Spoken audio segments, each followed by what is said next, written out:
Bonjour à tous, aujourd'hui After Stade édition spéciale, forcément parce qu'on a un invité de marque qui n'est autre qu'Ahmad Ahmad, le président de la Confédération africaine de football. On est ici dans ce décor à Paris parce qu'il était là en marge du tirage au sort des groupes de la Coupe du Monde 2018 et forcément on en est à sa rencontre pour parler du thème qui fait beaucoup parler, la CAN 2019 et l'avenir de la compétition sur le continent. Ahmad Ahmad sur After Stade, c'est tout de suite.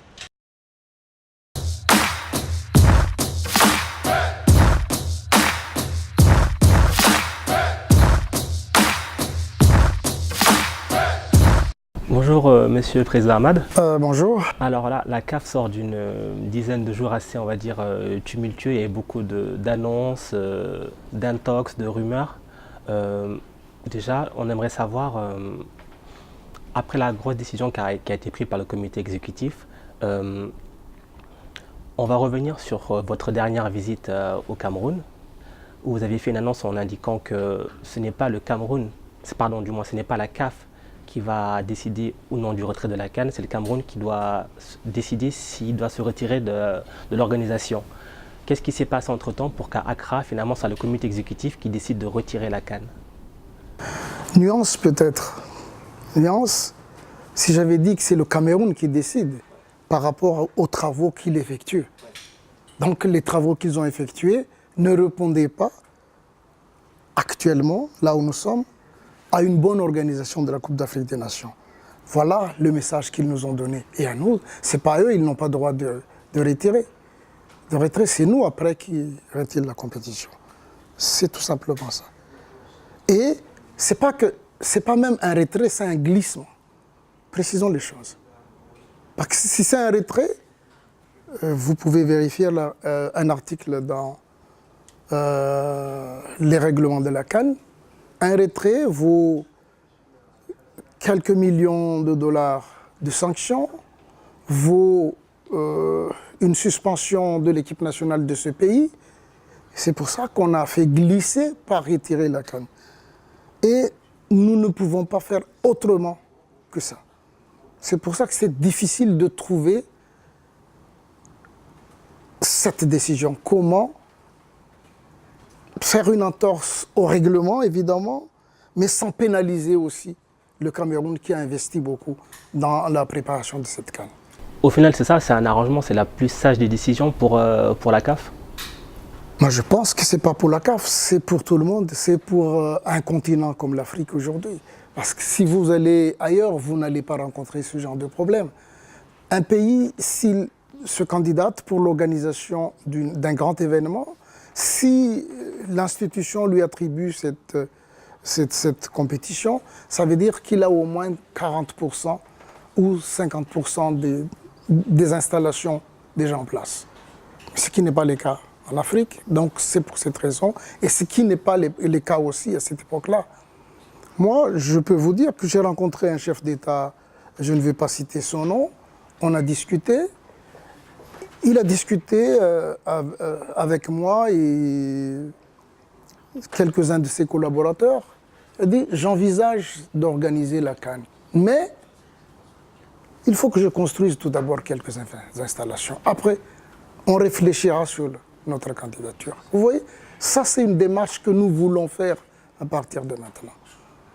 Mais ce qui n'était pas le cas pour l'attribution de ces compétitions-là. Ça veut dire qu'avant c'était la méthode inverse qui avait été faite, vous mettiez un peu la charrue avant les bœufs? En partie, oui. Alors, tout à l'heure, vous parlez du glissement de la CAN et des CAN, ce qui implique que normalement, donc, la CAN 2021 sera au Cameroun. Oui. 2023 sera en Côte d'Ivoire. En Côte d'Ivoire. Pour l'instant, on a l'impression qu'il y a un petit imbroglio avec la Côte d'Ivoire qui n'est pas, ou du moins qui a fait la sourde oreille ou qu'elle n'est pas tout à fait d'accord. Vous savez, entre la Côte d'Ivoire, ceux qui parlent à la presse et les vrais décideurs, ceux qui prennent vraiment les décisions, il y a un décalage aussi. Il faut voir, il faut attendre quelques jours et on verra. Mais si, en tant que responsable, et qu'on a déjà pris connaissance du rapport de la première visite d'inspection en Côte d'Ivoire, c'est impossible pour la Côte d'Ivoire d'organiser la CAN en 2023. C'est presque une mission impossible. C'est pour ça. Donc, le fait de leur donner beaucoup plus de temps doit arranger la Côte d'Ivoire pour qu'ils puissent préparer vraiment et puis surtout entamer déjà les préparatifs. Moi, le fait, par exemple, si j'ai annoncé, parce que des fois aussi, le problème chez nous, c'est que le fait d'annoncer, parce que pour moi, c'était un signal fort, la mise en place d'un comité d'organisation locale.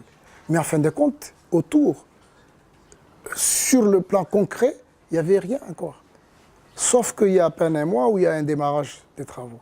Mais il reste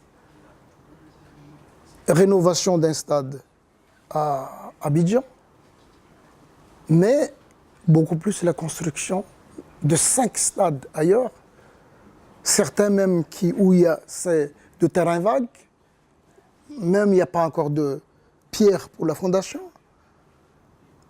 Les hôtels, les hôpitaux, les routes, tout ça nécessite du temps. 2 ans et demi avant la compétition, la CAF est déjà sûre que la Côte d'Ivoire ne peut pas être prête. Oui, parce que quand même, construire un stade, on peut faire ça en 2 ans? Difficile, très difficile. Les hôtels qui n'existent pas. Et même ce qui m'inquiète aujourd'hui, ils n'ont pas exposé, les responsables techniques n'ont pas exposé aux décideurs que non, les villages, comme ce qu'on a fait avec la francophonie, n'est pas comme ça pour la CAN. La CAN, ce sont des hôtels, parce que la CAN, ce n'est pas nous. La CAN, ce sont ces joueurs professionnels.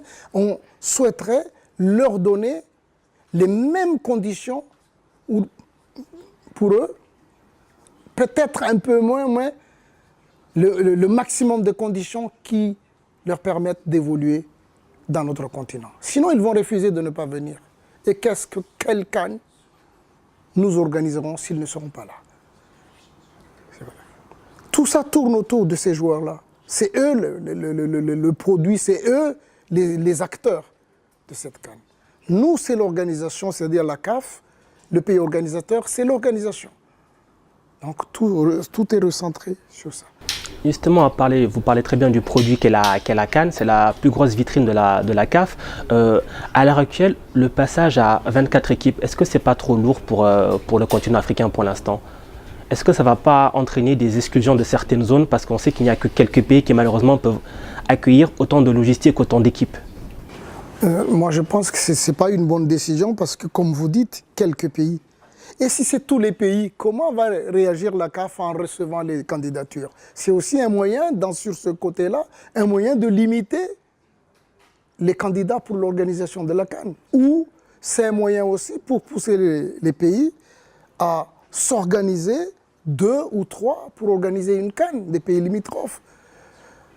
On a vu, même les États-Unis, aujourd'hui les États-Unis, ils ont toutes les facilités nécessaires pour accueillir la Coupe du Monde.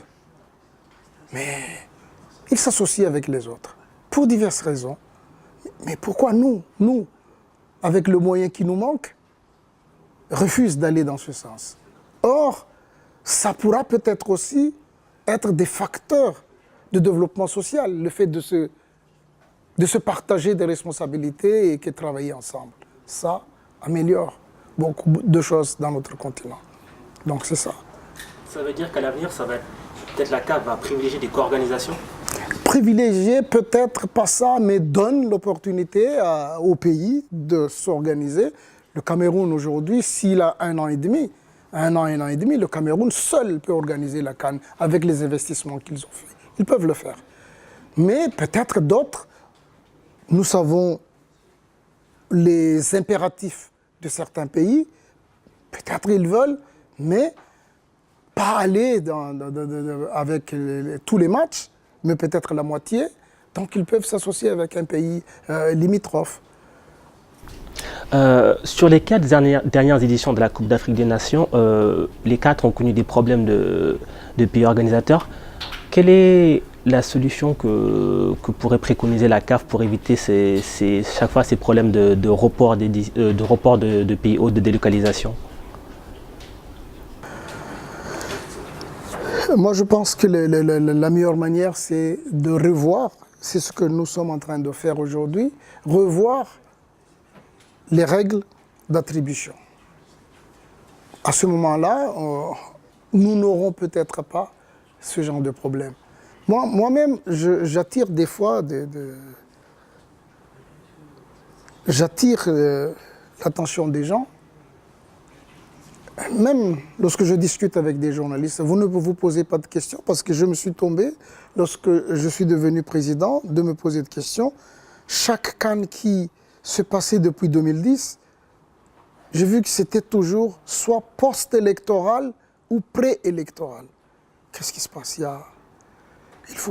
Moi, je ne suis pas spécialisé en investigation, mais il faut qu'il y ait des questions. Et nous attendons de vous de nous éclairer dans ce genre de situation.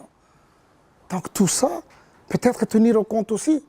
Lorsqu'on attribue à un pays, nous savons très bien que, du moins jusqu'à preuve du contraire, en Afrique, les élections, soit pré ou post, posent toujours des problèmes. Donc tout ça, il faut voir de près. C'était le cas du Cameroun d'ailleurs, parce que la décision du retrait, elle intervient juste après l'élection présidentielle. Non, ce n'est pas par rapport au retrait, par rapport à la situation dans le pays. C'est la situation dans le pays qui pose problème. Pas souvent. Donc le Gabon, c'était comme ça un peu. Après les élections, l'Angola, c'était à peu près comme ça. Non, moi, je parlais plutôt du calendrier, en fait. Le fait que l'annonce, elle arrive juste après l'élection. C'était volontaire d'attendre de calmer, d'apaiser la population et d'annoncer après ou pas du tout? Et nous, au sein du football, nous ne voulons pas interférer. Nous ne voulons pas, c'est même sur les statuts de la FIFA, qu'il y ait une interférence des tiers dans notre gestion. Le prix aussi, il faut accepter que vous ne devez pas interférer aussi dans la gestion des autres. Ce n'est pas pour le Cameroun qu'on a commencé ça. Si vous avez souvenu, le cas de Kenya, on n'a pas pris la décision avant les élections présidentielles pour ne pas être responsable de quoi que ce soit sur les élections. Mais on parle trop fort lorsque ça concerne Cameroun. C'est comme si les gens veulent qu'on travaille avec eux sur leurs problèmes internes. Non, ce n'est pas notre job. Moi, qui que ce soit est président de la République d'un pays, j'ai le devoir et l'obligation de le respecter et de travailler avec lui. Ça, c'est pas le travail de la CAF. Donc, on le met à côté. Aujourd'hui, qui que ce soit arrive à la tête d'un pays, je viendrai le voir, je viendrai présenter ma courtoisie, la CAF viendra travailler avec ce président. C'est comme ça. Et vous savez très bien que la CAN, ce n'est même pas une affaire d'une fédération, c'est l'affaire de la CAF et du gouvernement d'un pays. C'est le gouvernement qui s'engage à organiser la CAN. Donc c'est dans ce sens. En 2015, il y avait eu un souci de pays organisateur. Il y avait même eu à un moment donné le Qatar qui s'était proposé peut-être d'organiser la CAN. Là, est-ce qu'il n'y aurait pas un risque à terme, vu pour l'instant le faible nombre de pays hôtes pour organiser la compétition, qu'on voit la CAN quitter le continent? Moi, je peux vous garantir, connaissant les réalités dans le continent, 4-5 CAN, il n'y aura pas encore de problème. Et ne pensez pas que l'Afrique va toujours dormir. L'Afrique ne va pas construire les hôtels, les hôpitaux, les routes. Il y a un développement énorme quand même. Il y a des pays émergents en Afrique. Parlons le cas de Rwanda, du Sénégal qui évolue bien. L'Éthiopie. Il y a beaucoup de pays qui essaient maintenant de faire avancer les choses. Nous espérons que d'autres, ce sont des locomotives, mais d'autres pays aussi suivent cet exemple. Donc, je ne veux pas être pessimiste, je suis plutôt optimiste. Étant un enfant de continent et qui a vécu dans le continent et ayant des responsabilités dans le continent, je pense que beaucoup de pays pourront s'associer ou seuls organiser la Coupe d'Afrique des Nations dans l'avenir. Merci beaucoup, Monsieur le Président. Je vous en prie.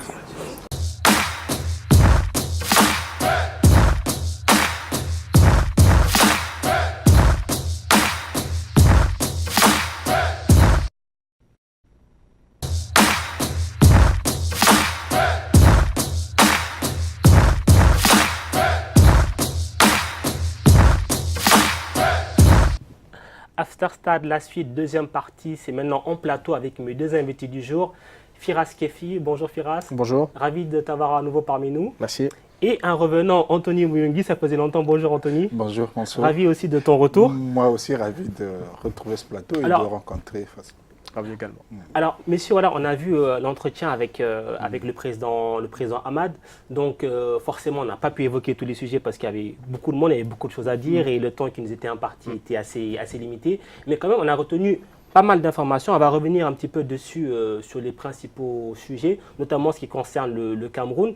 Il y a quelque chose qui est clair, c'est qu'en gros, on retire la CAN au Cameroun, mais on ne les sanctionne pas, on fait une entorse au règlement. Pourquoi est-ce que pour d'autres pays, on a vu qu'il y avait des sanctions et là, il n'y en a pas? C'est compliqué d'y répondre, peut-être faudrait lui redemander encore une fois, parce que tout au long de l'interview, ça a été un mélange de dits et de non-dits, des choses qui se contredisent à quelques minutes d'intervalle. Donc je ne sais pas, peut-être que c'est une volonté de donner un signal aux autres pays qui, pour ne pas les décourager d'une certaine façon de candidater et de pouvoir, entre guillemets, tenter leur chance d'organiser la CAN, même si c'est compliqué pour la plupart.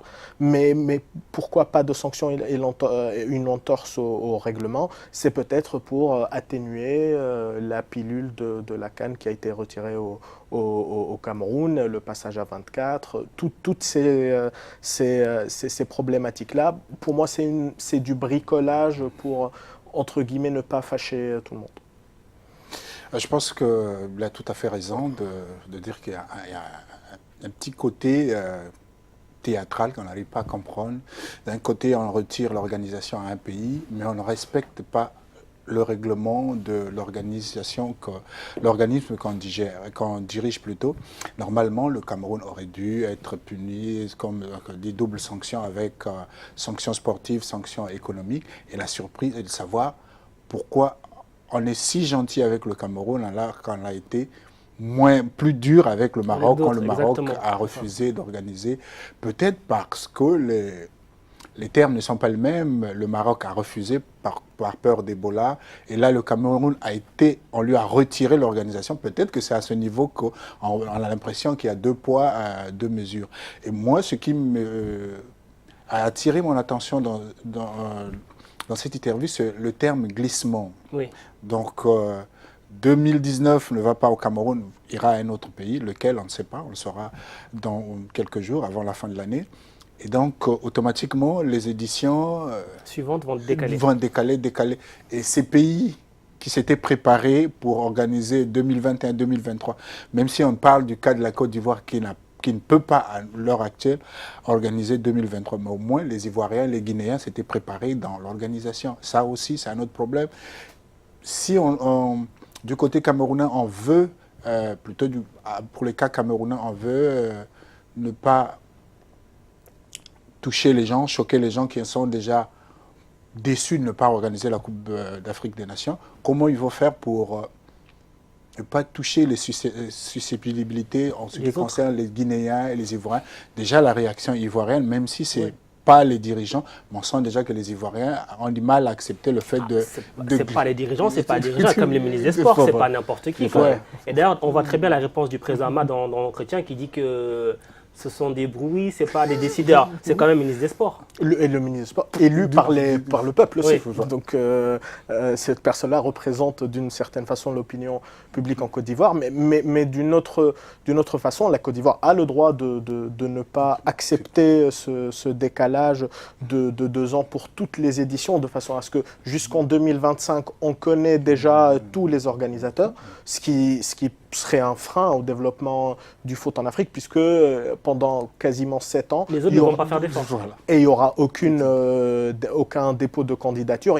L'organisation de la Coupe d'Afrique des Nations a un poids même auprès des opinions publiques des pays qui l'organisent, puisque ces pays-là ont besoin de reconnaissance. C'est un événement d'envergure qui rassemble les foules, qui crée une dynamique économique. Donc, et il y a aussi des équipes et des pays qui ont besoin aussi de vécu dans le football. Que la CAN aille dans des pays où il est actuellement à 24 impossible d'aller, peut créer des dynamiques footballistiques. On va revenir d'ailleurs sur ce point dans la suite de l'émission, Firas, mais on va revenir d'ailleurs sur le cas de la Côte d'Ivoire, parce que c'est très intéressant. Là, on a vu le président Ahmad, il dit que pour le Cameroun, on ne respecte pas le règlement. Là, pour le 2021, clairement, on va peut-être outrepasser. Qu'est-ce qui se passe si la CAF reste sur ses positions? On organise la CAN 2021 au Cameroun, et la Côte d'Ivoire dit non, nous on organise 2021 et pas 2023. Qu'est-ce qui peut se passer? À ce moment-là, il y aurait un incident diplomatique. Il faudrait à ce moment-là que les dirigeants ivoiriens et les dirigeants de la CAF s'entendent. Moi, j'aurais aimé qu'avant que la Confédération africaine de football ne fasse une annonce officielle, en discuter en aparté avec les dirigeants ivoiriens, leur faire savoir que, vu l'état des choses, nous proposons que le Cameroun organise et vous, pour ne pas... Et quand on met une information de cette façon sur la place publique, on a l'impression de bousculer les Ivoiriens, de leur obliger à accepter un dictat. Est-ce que quelque part aussi, justement, on prend la décision de dire que la Côte d'Ivoire n'est pas prête, parce qu'en plus il le dit, je lui demande 2 ans et demi quand même avant, il dit non, ils ne sont pas prêts. Est-ce qu'il n'a pas touché aussi quelque part à l'ego? Mais c'est tout à fait ça. Même pour les Camerounais, quand on retire, le Cameroun le ressent avec amertume. Le Cameroun est déçu parce que le Cameroun, tu disais, 2019, on organise la Coupe d'Afrique des Nations. On a encore 6 mois, donc tout est possible. Même si on sait qu'en 6 mois, il y a des infrastructures qui ne peuvent pas sortir de terre. Il faut un délai plus long. Mais pour les Ivoiriens, c'est comme un commandement, un ordre. Vous n'allez plus organiser en 2021 pour vous aider. On vous donne 2023 de toutes les façons. D'ici 2021, vous n'avez pas les moyens de l'organiser. Donc ça doit toucher l'orgueil des Ivoiriens. C'est surtout à ce niveau que le président Ahmad doit se montrer diplomatique avec les dirigeants ivoiriens. Justement, c'est ça qui est frappant pour moi dans l'interview, c'est que on dirait que toutes les décisions qui viennent d'être prises ou qui vont être prises l'ont été prises il y a une semaine ou il y a 10 jours. On savait qu'il y avait des élections au Cameroun et qu'il y avait un risque de ne pas y avoir la CAN au Cameroun. Oui. On savait tout à fait aussi qu'un pays comme la Côte d'Ivoire pourrait, au cas d'un scénario où on décalerait toutes les CAN de 2 ans, pourrait ne pas l'accepter. Donc tout ce travail entre guillemets stratégique n'a pas été fait. Et comme s'il lançait la balle aujourd'hui aux décideurs de, voilà, mettez-vous d'accord, c'est nous qui décidons à la fin, certes, mais voilà, or, un effort comme celui-là entre 2 pays très, très lourds dans le continent africain, ça peut même attiser des foudres politiques, etc. Et c'est quelque chose dont les 2 pays n'ont pas besoin. Et ce genre de problème, même pour l'organisation actuellement de la CAN 2019, qui va l'organiser. On ne s'est pas concerté avec des pays qui peuvent l'accueillir, on ne s'est pas concerté avec les gens qui ne vont pas l'accueillir, on n'a pas prévu le point du règlement qui a été bricolé à la dernière minute. Donc, genre, on ne sait pas si cette interview, c'est peut-être un aveu que voilà, ça tourne pas rond dans la CAF. En fait, c'est la CAF qui ne sort pas grandi de cette histoire. Ouais. Déjà, on reprochait à la CAF il y a des années avec Issa Hayatou qu'il était là omniprésent, omnipotent, il ne voulait pas partir. Mais après son départ, on a l'impression que les choses ont du mal à se clarifier. Je n'ai jamais entendu de ma vie d'observateur du foot africain qu'on arrive à une telle situation, même si dans les années passées, il y a eu toujours cette histoire de report. Mais les 4 dernières CAN. Voilà.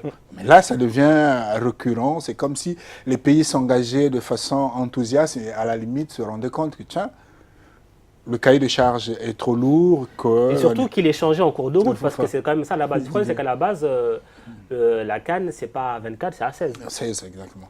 Ben, augmenter à 16 aussi, il y a... Je ne comprends pas cette décision parce que je me dis qu'à 16, c'est déjà un nombre important. Et puis, une compétition, c'est au mérite. Si on arrive à 24, ça veut dire... Et la moitié du continent. La moitié du continent. Est-ce qu'on aura des équipes, 24 équipes de qualité pour nous proposer une compétition? 16, c'est aussi donner la possibilité aux pays qui sont d'un niveau moyen de travailler pour se dire, je dois tout faire pour être parmi les meilleurs. On l'a vu dernièrement au championnat d'Europe en France, un grand nombre mais des affiches parfois qui laissaient à désirer C'est sur la vrai, qualité. c'est vrai qu'il y a eu beaucoup de débats sur le niveau de cet Euro 2016 en France. Mais messieurs, avant de continuer là-dessus, on va quand même revenir sur maintenant, vu qu'il n'y a plus de pays hôtes, pour l'instant quand même on a 6 mois de la CAN, il n'y a personne. Alors, la CAF a fait savoir que l'Afrique du Sud a adressé une lettre d'intention, donc déjà pour, c'est-à-dire avoir le cahier des charges, pour savoir quelles sont les conditions à remplir. Anthony, je me tourne vers vous là forcément parce que vous qui êtes Congolais, vous allez nous en dire plus, pardon, parce que alors, le premier vice-président de la CAF annonce sur les ondes de RFI que le Congo a déposé candidature. Nous, de notre côté, on est allé demander au directeur des sports du Congo qui dit oui, c'est vrai. 2 jours après, le ministre des Sports dit non, il n'y a pas de candidature. Qu'est-ce qui s'est passé entre-temps?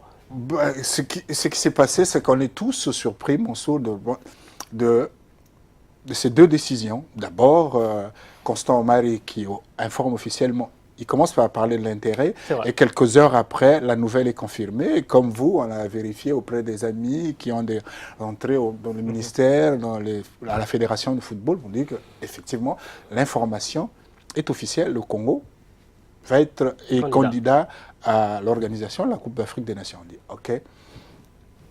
2 heures après, c'est le ministre des Sports qui passe pour dire le Congo n'est pas candidat. Donc on se demande qu'est-ce qui s'est passé entre la première annonce et la deuxième annonce. Mais ce qui est sûr, c'est que la réaction de l'opinion publique n'a pas été très positive. Oui. Beaucoup de Congolais ont mal réagi, ont mal pris le fait que le pays qui traverse une crise économique importante, ça, on ne reviendra pas, ce n'est pas un volet sportif, mais c'est un volet important dans l'organisation d'une compétition. Un pays stable sur le plan politique, sur le plan économique, peut organiser une bonne compétition. Et les gens ont réagi sur les réseaux sociaux. Et je me demande, est-ce que ce n'est pas la réaction négative de la population qui a peut-être contraint le gouvernement à se dire, bon écoute, peut-être que le peuple ne veut pas de cette Coupe d'Afrique des Nations. On sait que le Congo est un pays passionné de foot. On sait que le Congo n'a jamais organisé une Coupe d'Afrique des Nations. Ça aurait peut-être dû être l'occasion ou jamais, ou tout de moins l'occasion idéale. Mais l'environnement, les conditions dans lesquelles se trouve le pays ne se prêtent pas, surtout qu'on n'aura que 6 mois pour organiser une Coupe d'Afrique des Nations. Si la Côte d'Ivoire, qui paraît être un grand pays stable sur le niveau du continent, on n'est pas sûr de 2023, qu'au bout de 2 ans et demi, combien de fois le Congo au bout de 6 mois. Je pense que pour une période telle que 6 mois, il faut un pays qui a déjà des infrastructures bien en place pour récupérer. Mais au niveau du Congo, c'est juste la crise, la situation sociale, puisqu'il y a beaucoup de problèmes à l'intérieur du pays. Les étudiants sont en grève, les bourses ne sont pas payées, les retraités également une situation, les centres hospitaliers sont dans l'état où ils sont.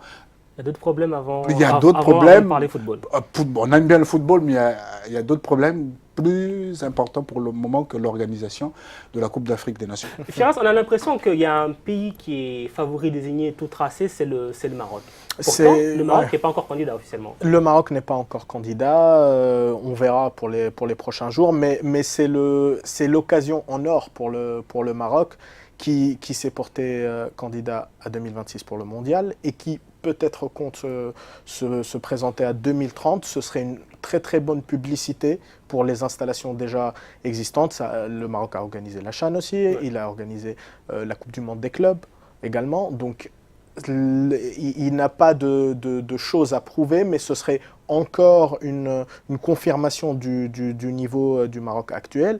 Donc je ne sais pas, par rapport à l'Afrique du Sud que tu avais cité tout à l'heure, moi ce que j'ai peut-être lu, c'est que entre guillemets, la CAF aurait un peu sollicité l'Afrique du Sud pour présenter un dossier, pour faire, entre guillemets, un semblant de concurrence, parce que les Sud-Africains ne sont pas forcément motivés, entre guillemets, pour accueillir la CAN. En même temps, ce n'est pas un pays de football, l'Afrique du Sud, on ne va pas se mentir. Oui, mais ce n'est pas un pays de football comme peut l'être la Côte d'Ivoire ou le Cameroun. Et autre détail, c'est que l'Afrique du Sud a servi également de pays qui a remplacé un autre pays pour la 2013. CAN 2013. en 2013 et du coup ils se disent on veut pas être Encore. La roue de secours. voilà la roue de Mais je secours. pense que encore ça une fois. serait bien pour le Maroc pour essayer de gommer un peu l'image laissée. Oui, mais messieurs, vous vous rendez compte quand même que là, on est à 6 mois d'une compétition Parce que et la que femme- potentiellement, bon, déjà, on ne connaît pas le pays qui organisera, mais potentiellement, On connaît les dates, il n'y a que pareil. 2 pays.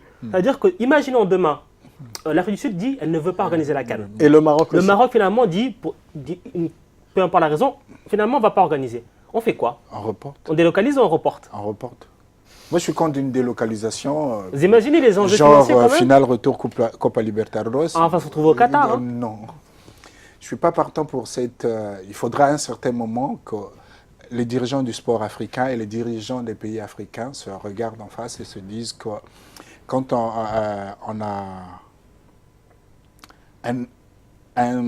on gère une discipline sportive, le plus grand sport au niveau mondial, et qu'on sait combien l'Africain aime le sport, la moindre des choses, c'est être sûr, 1 an, 2 ans avant, de l'organisation d'un pays, qu'on évite de se retrouver dans cette telle situation. Quand on s'engage à organiser Coupe d'Afrique des Nations, on doit y aller au bout. Moi, je pense aussi que quand un pays n'a pas les moyens, alors que ce pays s'est porté candidat tout seul, il faudrait à un certain moment avoir des sanctions un peu plus lourdes pour qu'à l'avenir, le pays ne... Mais est-ce que quelque part, ce n'est pas la base du problème? C'est-à-dire qu'on a des candidatures, des fois de pays, et à l'arrivée, on se rend compte que oui, vous deviez construire 6 stades, vous en avez construit 1,5. Est-ce que les dossiers sont pris au sérieux, sont étudiés de façon sérieuse? Ce que j'ai aimé dans l'interview du président de la CAF, c'est quand il dit qu'il faudrait avoir un minimum, au moins 50%, par exemple, Avant de faire candidature. Paris qui organise les JO a déjà une partie des infrastructures, une autre partie sera réfectionnée et un petit pourcentage sera construit. Donc il faut déjà avoir une base solide. Par exemple, le Maroc a déjà, si le Maroc dit aujourd'hui, on va construire, au bout de 2 ans, le Maroc peut se dire, on va construire 15 stades, parce qu'on a déjà d'autres stades, on met juste on les réfectionne, on les met juste aux normes internationales. Mais vous allez dans un pays où il n'y a qu'un stade, donc ça veut dire 6 stades en 2 ans, et ça demande un investissement lourd. Colossal. Voilà. Et puis bon, il n'y a pas que les stades, il y a aussi les hôtels, Les structures hôtels, les sanitaires, transports. les routes. Évidemment, Et évidemment. puis la connexion Internet, parce qu'avec... Il faut travailler. Bah oui, bah oui. Faut travailler pour Ce garder n'est les plus matchs. la Coupe d'Afrique Et- 80, et c'est je- la Coupe d'Afrique. Voilà, c'est ce qu'on disait peut-être. Actuellement, il y a des pays qui ont des stades qui, aux normes, n'organiseraient même pas la CAN pendant les années 90. C'est ça. Et même la question de 24 équipes ou 16, c'est dans ce sens-là. À 24, on exclut quasiment 75% du continent africain si la fourchette est vraiment large. Parce que 6 stades, même sur 4 ans, c'est très compliqué pour les ballottages économiques existants, les tensions régionales, etc. C'est très très compliqué d'organiser ça. Peut-être que l'inspiration européenne sur le changement du calendrier, peut-être elle est poussée même à la CAN pour aller... Alors, mais ça tombe bien parce que quand on entend un petit peu ce que dit Ahmad au sujet de la CAN à 24 de l'organisation, on a l'impression qu'il n'est pas forcément chaud pour la CAN à 24, mais pourtant le président de la CAF quand même. Et ça veut dire que, est-ce qu'il n'a pas été contraint de suivre le mouvement Infantino, UEFA et tout ce qui va avec? Peut-être. Avec le gigantisme des compétitions. En tout cas, en regardant l'interview, on n'est même pas sûr que le président de la CAF regarderait la CAF. La CAN, déjà. La CAN. Voilà, donc c'est dans ce sens-là. Est-ce qu'aujourd'hui, objectivement, on peut organiser une CAN à 24 avec le volet sportif déjà, comme on en a parlé tout à l'heure, c'est que déjà à 16, le niveau n'était pas fameux, du moins sur le premier tour, et le niveau des qualifs non plus. Donc à 24 aujourd'hui, c'est exposer de nouvelles équipes juste pour faire, entre guillemets, de la figuration. Ouais. Et on va retrouver les mêmes équipes à la fin, et ça ne créera pas la dynamique voulu pour le football africain pour faire monter plus de pays, parce que la politique, elle est dirigée vers les grands événements et pas sur... la CAF devrait aider à la construction d'infrastructures dans des pays lorsqu'il n'y a pas de CAN aussi. Oui. C'est ça aussi, c'est les accompagner, c'est les aider. On sait très très bien quel est le niveau de stabilité politique, le niveau d'exigence financière que demanderait une CAN. Donc la CAF saurait très très bien désigner ceux qui peuvent le faire à moyen terme, à long terme et à court terme. Mais là, en entendant l'interview, on ne sait pas.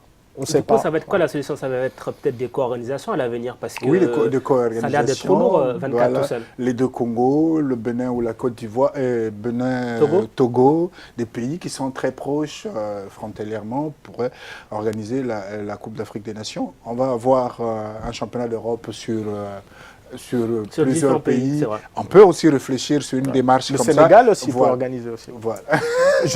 Choisissez lequel des voisins, Il mais n'y a qu'un stade au Sénégal, hein, on va pas avoir beaucoup oui, de je matchs, vais- hein. Donc, imaginez une Coupe d'Afrique, un match à Abidjan, un match à Brazzaville, un match à Dakar. Oui, mais par contre, là, on va dire ça, pour l'Europe, c'est bien parce qu'on se déplace facilement. Ouais. Mais ce n'est pas les mêmes déplacements sur le continent quand même. Exactement là. Donc on a beaucoup de problèmes en amont avant d'arriver à la Coupe d'Afrique des Nations. La circulation n'est pas aussi facile.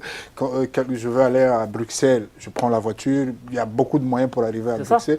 Mais quelqu'un quitte Brazzaville pour Dakar. Il va voyager. Hein. ouais. Il va voyager. Ouais. Donc il faut améliorer certaines infrastructures sur le plan local avant d'envisager la Coupe d'Afrique des Nations. La Coupe d'Afrique des Nations, c'est bien, mais avoir des routes, des moyens de communication entre différents pays, c'est encore plus intéressant parce que ça permet l'essor de ces nations-là. Parce qu'il faut signaler aussi, Mansour, qu'après une Coupe d'Afrique des Nations, on a l'impression que ces installations-là ne servent plus C'est ça, les fameux éléphants blancs. à rien. Donc on aura dépensé beaucoup d'argent pour 2 semaines, 3 semaines de compétition et après, on oublie de les rentabiliser. Et parfois même, les habitants des localités où ces installations sont érigées n'en profitent pas. Ouais. C'est vrai que c'est problématique. Pour le volet des co-candidatures, je ne pense pas que 2 pays puissent se manifester au bout de 2 semaines. Maroc Non, et là, malheureusement, avant la non, mais fin peut-être de à l'année. Maroc et l'avenir. l'Algérie. C'est sur l'avenir. Mais oui, ça peut être une solution pour les pays qui, entre guillemets, n'ont pas les moyens d'organiser seuls. Mais il faudrait quand même penser à quel profil de pays déjà, de bien faire déplacer la compétition également, Oui. et de trouver l'équilibre pour faire ça. Mais je ne pense pas que actuellement, l'Algérie et le Maroc par exemple, Ouais. on est d'accord qu'objectivement, sur les tensions régionales, etc., ça ne peut pas faire une Ça co-candidature. ça fait pas. On est d'accord. Ouais. Donc, faut penser aussi à ce genre de paramètres qui pourraient aussi entrer en jeu et, entre guillemets, Exclure certaines zones aussi, comme Voilà. à l'inverse, qu'on disait que la Depuis, CAN avait je crois, tout ça. 3 éditions, la Ouais. CAN En Afrique centrale. a eu lieu domicile en Afrique rappelons centrale. aussi qu'aujourd'hui, pour les compétitions interclubs, il est impossible d'organiser une finale sur un seul match. Ouais. Donc, faudrait vraiment bien choisir s'il y a 2 pays qui soient vraiment frontaliers, qui soient vraiment accessibles, pour que cette CAN-là profite à tout le monde, surtout à 24 désormais. En tout cas, messieurs, dames, il y a du boulot, il y a encore beaucoup de boulot et la CAF a 6 mois pour organiser la compétition. On rappelle que le pays hôte donc sera finalement connu le 9 janvier à l'issue de la cérémonie des CAF Awards qui aura lieu à Dakar. Messieurs, merci beaucoup en tout cas pour votre beaucoup, merci. participation. Nous on se retrouve lundi prochain, même lieu, même heure. D'ici là, portez-vous bien. Ciao, ciao.